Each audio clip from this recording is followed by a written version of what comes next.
morning. I literally just rolled out of bed, but I wanted to show you guys how I make my super quick morning keto hot chocolate. This is like a super awesome fat bomb drink, and it's easy, and I'm going to show you how to do that right now. So first, you are going to need to boil some water. I just use a pot because I don't actually have a teapot right now. So I'm just going to use the pot. Start this right away so that it can be boiling while you get everything else ready. So you need to boil about 1.5 cups of water. This is probably excessive, but I hate having to boil more. So put that on. Have this snazzy teapot, electric boiler kettle thing coming in the mail, but it's not here, so you guys get the ghetto version. Next, I'm going to pull out all my ingredients. So I need salt. This is my fancy salt container. You're going to need cocoa powder. This may or may not actually be great value. I usually buy big containers and refill this because I'm too cheap to just buy a normal little container. So this may or may not be great value. And then you're going to need stevia. This actually is great value. This is like a liquid stevia, and you just squirt it in, and this is awesome. It's like $2.50 at Walmart or something like that. Really easy. Then you are going to need 2 other ingredients. You're going to need heavy whipping cream, and you are going to need coconut oil. All right, so water's boiling. Now, I always use my little mixing cup, but you can just use a coffee cup or a bowl, whatever you want. And you're going to start by just putting all your ingredients in. So these cubes are measured out to a tablespoon. So I'm going to put 2 in there. Next, you're going to put a tablespoon of your may or may not be great value cocoa powder. And an actual tablespoon. Or if you're feeling lazy, you can just grab a spoon and just scoop some in.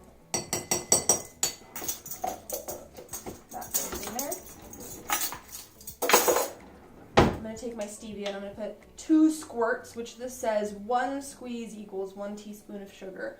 So if you're using erythritol or xylitol, you're going to want about 2 teaspoons of sweetening effect. 1, 2. And then our salt, you're going to do a pinch of salt, like a literal just, you pinch, and then, ta-da, and then if you like it really salty. A little more for good measure. I never trust myself the first time. Now, we just wait for the water to boil, and it's almost there. A few moments later. Okay, so this is where I get impatient, and I should wait for a roaring boil, but I don't, and this is close enough. So once it boils, or gets close enough to call, yes, that's intense water. Then you're just going to take it and pour it into your cup. Now you're going to measure about 1 1/3 cup-ish. So this is actually a little measuring cup. This is part of my inheritance from my grandfather, so I don't know where you can get this.